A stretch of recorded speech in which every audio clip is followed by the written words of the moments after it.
Hello, everyone. I'm happy to have Kashish Nathani with us, part of the Voice of the Young series. Let's listen to her. Over to you, Kashish. Thank you so much. Hi everyone. My name is Kashish Nathani. I'm 21 and I'm based in Sydney, Australia. So I'm currently pursuing my master's degree in commerce and I'm specializing in finance and business analytics at the University of New South Wales in Sydney. And I hold an undergraduate degree in economics from the University of Delhi. So, talking about my experiences, so I'm just going to give a brief overview of my background, my schooling, university, and work experience first. I was born and raised in New Delhi, and I've lived there all my life before I moved to Sydney about 6 months ago. So I completed my schooling at APJ School Sakes, and I spent all 14 years of my schooling there. In the 11th grade, I specialized in commerce and I studied maths as well. My school life was really great. So I was deeply involved in all the extracurriculars. I was the house captain of the school. I served as the discipline in charge, and finally, I took on the role as the head girl of the student council as well. So I think taking on leadership positions and being involved in extracurriculars has always been ingrained in me from, you know, initial years of my schooling. So after that, after I completed my schooling, I decided to pursue an undergraduate degree in economics. And I was grateful enough to get admission in Daulat Ram College at the University of Delhi. And I spent 3 years roaming around Delhi University's North Campus. And I feel those 3 years have been the best memories of my life. So shortly after graduating, I got an offer to work with KPMG India, and I accepted that offer. So I've worked with their risk advisory team in consulting for a very short period of time, about 3 months, until I submitted my resignation when I received an offer to study my master's degree here at UNSW in Sydney. So before I delve into any deeper details, I just want to talk about some defining moments that we have in our lives. I feel in each of our personal, professional lives, there is always that one moment that defines everything, the one moment that changes the trajectory of your life, and you don't even know what exactly that moment was until years down the line you're looking back in retrospect and everything starts to make sense. So for me, that moment had to be the board exams of our class 12. So in India, they're called the CBSE exams or the All India Senior Secondary exams. And I remember being in the 12th grade in 2020 when COVID hit, and we were all in lockdown, stuck at home. And the only way keeping to keep myself sane, and the only thing kind of keeping me afloat during that time was just studies, was just an ambition, a purpose, and a belief that getting good grades or getting good marks would be the only way to success. I feel the Indian education system has ingrained that into us, and I feel it focused a lot on rote learning and on getting the right grades to have a successful career. For the longest part of my life, I linked success with good grades, with a good academic performance.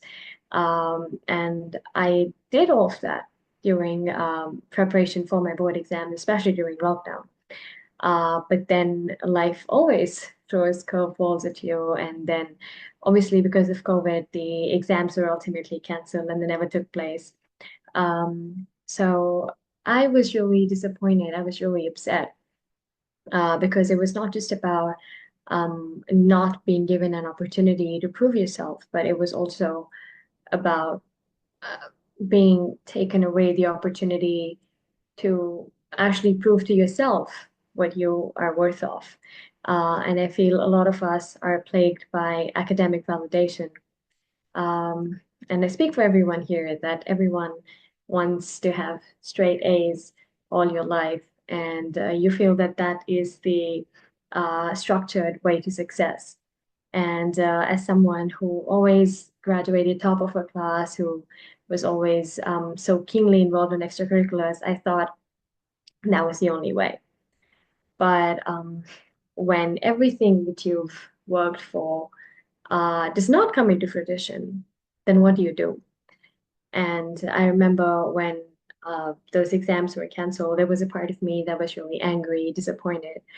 But I also understood the fact that it was inevitable because of the circumstances at that point of time. And I made a promise to myself that I am not going to let this one moment define me, or that success does not necessarily have to be linked to academics. And then I was grateful enough to get admission to study economics at the University of Delhi, which is one of the most prestigious universities in India. And during my time at DU, I invested all of my time in vast experiences. Like I've interned in consulting, I've interned in insurance, I've interned in public policy, and I've changed um, my career aims along the way. So when I started out during my first year, I really wanted to be an economist, honestly. I just thought, okay, an undergrad in economics and a master's and a PhD, that was the way to go. So I started interning. I started applying to different public policy firms to see how that research plays out. So I did an internship with the Center of Policy Research and Governance, and I wrote a research article on national logistics policy, which was later on published in Lady Shri Ram College college's journal, economics journal. And then I did another internship with the IMPRI Policy Research Institute.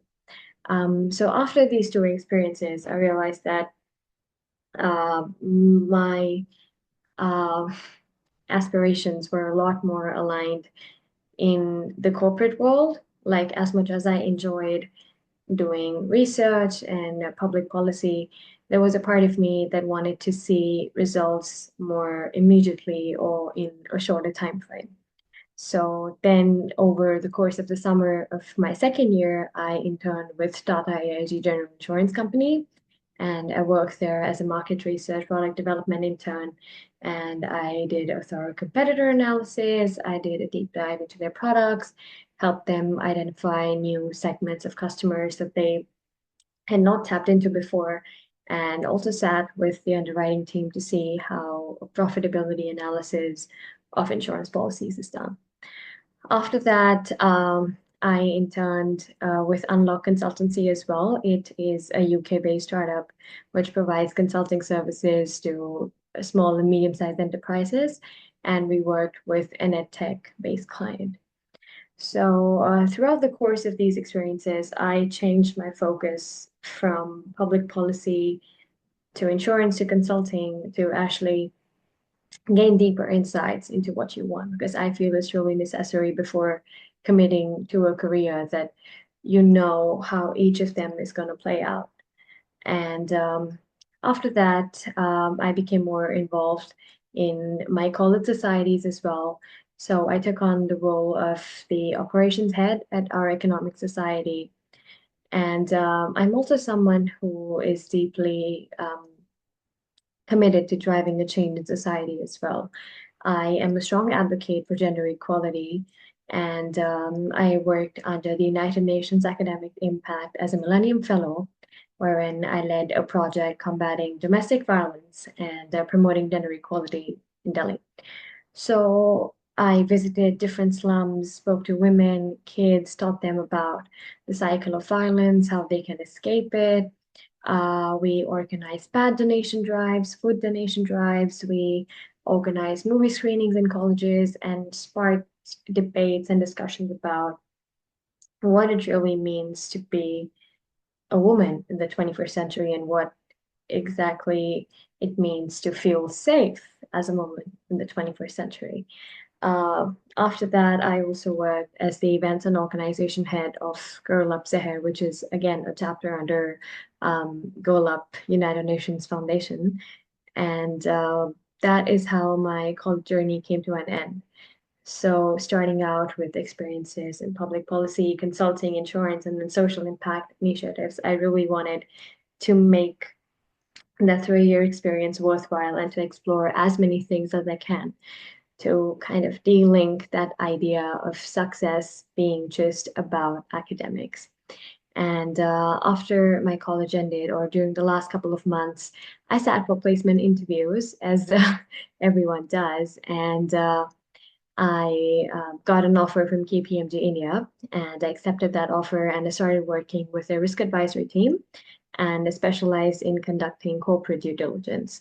So while my time at KPMG was just for a period of 3 months, but I feel I learned a lot by working at a big four. You understand the dynamics of an organization, you understand how it is like to work with different companies and clients, especially when you're in a client-facing role. And that corporate experience, I feel it really shapes you as a person as well, especially when you're exposed to it just at a young age of 20. You do realize what it actually takes and how you must commit to certain things to actually build a successful career. Then, after I graduated, my life was changing so rapidly. And just after I joined KPMG, I got a confirmation of admission to the master's program at the university I'm currently studying, UNSW Sydney.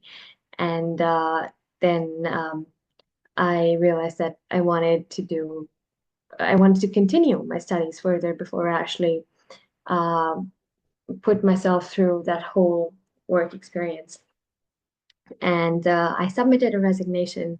And within a week's time, I flew down to Sydney with my parents and I started my new life here. So the journey from being a student in school and then all of these things during undergrad, then working at a big four, and then moving countries in a week. I feel 2024 was a whirlwind year for me.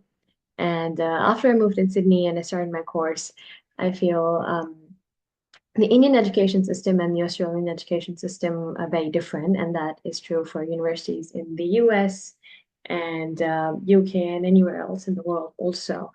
There is a lot more focus on actual learning and their applications to real life as compared to just focusing on getting the right answer, if that makes sense. And here as well, I tried meeting new people, making new connections, and I ended up securing a role at a startup. So I am currently working as a customer success specialist at a startup called FlavourIQ, which is a food science company, and they are supported by the CSIRO in Australia. And we just recently completed a trip of the East Coast. So our team, we traveled to Brisbane, we traveled to Melbourne, we traveled to Canberra, and we had our event set up for different companies, and we had a whole showcase. So the past month has been crazy in itself as well. But I feel in retrospect, coming back to the moments that define your life, I feel looking back 4 years ago, somebody um, like me in the same shoes, whining over the fact that some exams got cancelled or they weren't given the opportunity to prove themselves, to actually moving halfway across the world, having a diverse set of experiences, having a core skill set that um, they can actually hold accountable. I feel it has been a great journey. And through this video pad, honestly, I just really hope that I'm able to pass on the message of working hard, even when it seems like you've reached the end of the tunnel and there's no light ahead, or you feel that you're stuck somewhere, or when just life throws a curveball at you and you don't know what to do. I feel it's really important to continue working hard, to have faith in yourself and to actually know what you want. So I would say that do not be afraid to try new things. Like I have changed, I would say. I haven't really changed, but I have explored different options growing up. And you're always supposed to be like a river, as it's always said that you're supposed to mold yourself with every slope that you pass by. And that is a very critical skill that's gonna lead you ahead in your life. That is adaptability to be able to adjust yourself to new circumstances. And yeah, so that has been a summary of my journey up till now. Okay. Yeah. Okay, wonderful. Uh, is it correct that you did a BA in econ and now you're in masters in commerce? Yeah. So what's the shift? I mean, I know you went to KPMG, but why this shift? I feel I did economics, and for the longest time, I wanted to do a master's in economics and a PhD as well. But my interests started aligning more to analytics, like the coursework of econ. It is very math based. So I studied a lot of statistics and econometrics. And even when you study like intermediate micro or macroeconomics, it is a lot of calculus and it is related to data analytics if you're actually able to take those insights and visualize them and work for companies. So during my internships, I was able to do that. And it made me realize that this is an area which I'm really interested in, which I would want to build a career out of, and combine that with finance. So you've got the key skill set to enter into various industries in business. I feel economics is applicable in different industries as well, but it is also, I feel it is more relevant if you want to go into research. But finance and analytics, they're more aligned to corporate roles and they're more generalized, and economics is a specialized field. So that is why I made the switch. And in India as well, there weren't really many programs that allow you to study analytics or finance after you've done an economics undergrad. So either you can do an MBA or a postgraduate diploma in management, but not a master's degree. So that is why making that shift from India to Australia was good for me as well, because I got a lot more flexibility towards my career that I needed. And yeah, it helped me transition from economics to a more general business degree. Okay, let's talk about the desire to go abroad. Okay, you gave a reason that what the skills you wanted weren't readily available to you in excuse me in India. Okay, fine. Now, how does it work? How do you get admission to MCOM in Australia? What did you do? Okay, so the admission process for Australian universities, I feel, is really straightforward as compared to those in the US or the UK. So in Australia, you can sorry, directly apply to the university itself. And so you just have to submit an application with all of your academic records and transcripts, right from your 10th grade. If you're applying for your master's, then you have to submit 10th grade, 12th grade, and undergraduate degree results as well. If you're applying for undergrad, then you just need your 10th and 12th. And then you need to sit for an English test. So you can either take the IELTS or the TOEFL exam. And I think for IELTS, you need to get a minimum mark of 7.5, band 7.5 out of band 9.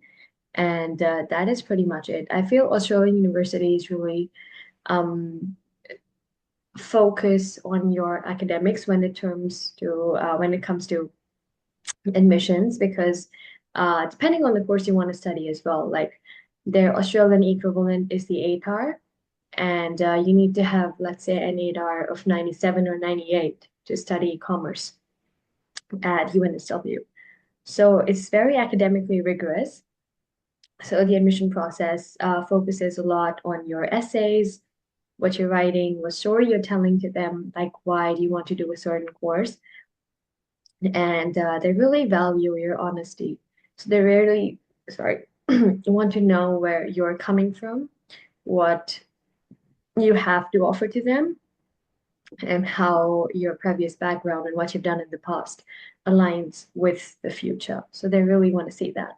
And when it comes to scholarships in Australia, I feel they are a lot more competitive because they're not directly linked to your application. There are some scholarships that are just based on academic merit, but they would be a standard reduction of your tuition cost, like 15% or 20% of your fee.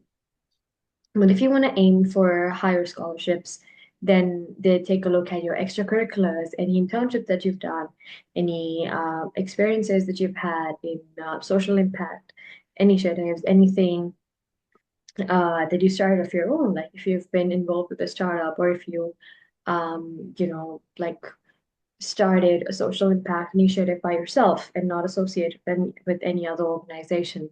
And they see your involvement in sports, or if you took dance in school, or if you know how to do yoga. So it's not really just sports or volunteering, but it consists of lots of other things as well. So Australia is a lot more inclusive and diverse when it comes to assessing applications as well for universities. Okay. But your education system in India prepared you well for this, right? Yeah, I I mean, feel, yeah, India is a lot more structured in a way, because the Indian system really grills you for the life abroad. Like we have lectures every single day in India. Like you have a strict timetable that you need to be at university from, let's say, 10 a.m. to 4 p.m., 5 days a week. But and I think that is similar to that in the US and the UK as well. But in Australia, you have a lot more flexibility. Like you get to decide when you have to take your classes. So you can either take all your classes and schedule all of them in one day or spread them out during the week, but that is up to you. So you don't get a fixed timetable that when you need to be there, but you get to design that timetable for yourself. So you can prioritize, let's say, volunteering or part-time work or any other commitments that you have while studying. So in that way, it is a lot more flexible, and I feel that is reflected in their admissions process as well. Okay, all right. Looks like you are coming to an end of what you want to say. So, what are your tips for young people? I mean, those who are So in 11th or 12th, basically at the time when you got frustrated that you didn't have the test, what kind of, I mean, you said you can't imagine yourself 4 years ago. Well, imagine those who are there now and say what you want to say to them. I would just send out the message that always be open to trying new experiences and always say yes to things, because you don't know where one yes might lead to. Like, especially when you were 15 or 16 or, just entering the 11th grade, you don't know what life ahead holds for you. Like, giving my personal example, I did an undergraduate degree in economics, but when I was in 11th, I wanted to study literature. I wanted to be a writer. And even though I still write now and I am working on my novel, but I'm not pursuing it as a professional career. And I remember when I took up commerce in the 11th grade, and I was speaking to my parents, and I told them, I can study anything, but I would never study economics because that subject doesn't make sense to me. And yeah, I just resent it. And then when I actually started studying it, I realized how much sense it made to me, or how applicable it was in real life. Like it was the first moment, my eureka moment for economics was especially when I read The Law of Demand. like when the price goes down, the quantity demanded goes up. And I was like, is that why everyone puts up these big advertisements in newspaper for sales? That, prices on discount, because of course they're going to buy more. And that was the first moment I realized that, okay, it actually makes sense. It actually is applicable to real life. And funnily enough, I ended up doing a whole degree in economics, the subject that I was really hesitant to study in the 11th grade. So my advice would be always say yes to things. You don't know where your career is going to take you. You don't know what's going to happen in your personal life, your down the line as well. So always try new experiences, say yes to things, and push yourself out of your comfort zone. Like you don't know the version of yourself that you can be a couple years down the line. You don't know what you're capable of unless you actually give it a try. And there's only one way to know. So you always have to take the risk forward and not be risk averse, as a lot of us might be, because we're too secure in our own environments, and we feel that being safe is better than actually putting ourselves out there and at the risk of losing it all. But sometimes I feel taking a calculated risk is important. And that's going to push you way ahead in your life. And you're going to grow as a person to a point where you wouldn't be able to recognize yourself. So if you really want to achieve that growth and years down the line have this realization of how far you've come, I feel it's always about saying yes and taking that risk and taking new chances. So that would be my advice. Okay. I know you are saying life is full of changes and things don't go the way you might be thinking at a point of time. But what are you thinking about yourself for the future? Okay, for me, honestly, I'm standing at the helm right now. So I just started my degree. I still have 2 years to go. I'm studying finance and analytics for now. I'm planning to build a career in consulting. I've worked in consulting before, so I feel that is the way to go for me. But I would want to pivot from risk advisory to financial consulting or strategy consulting, as I would like to explore that.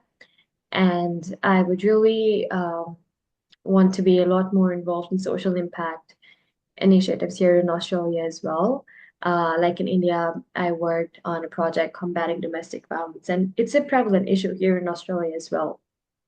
And we take all of these things, domestic violence or abuse of any form, very, very seriously here. So I would really love to be involved with organizations where I would actually be able to make an impact on a larger scale, as it is an issue that I personally resonate with a lot. And yeah, so I think for the next year or for the next 2 years, that is going to be my way to go. And after that, life is so dynamic, we'll see where it flows. All right, wonderful. Okay, it's my custom to give the speaker the final word. So, final word from you. Yeah, so my final word would be yes, as I've said numerous times before, always say yes to things. Life is always going to change. And I would say, yeah, when you get comfortable with change, when you get comfortable with uncertainty, when you get comfortable knowing that you will not know what is going to happen in the future, I think that is when you give yourself the power to be who you want to be. Because as much as there's fear in uncertainty, there's fear in not knowing what the future might bring, but there's also certain sense of freedom and that magic that you still don't know what it would be. So it can go either way. But it's really important to be optimistic. It's really important to be on the lookout for better things, to know that, to put it poetically, the sunshine is always coming and you're going to bloom either way. All right. Well, thank you so much, Kashish. This is wonderful. You have laid out your past, and you have a good sense of your future, and you have succeeded, even though there were obstacles in the way, but you have made your way. And so really, you are the face of young India today, taking advantage of opportunities as they come, doing things, scoring well, and so on. So congratulations. Let's end it here. Don't go away. I want to talk to you offline a bit. So Yeah. thank you, Kashish, for being here. I'll be back with another young Indian or an expert soon. Till then, bye, everybody. Thank you Bye. so much.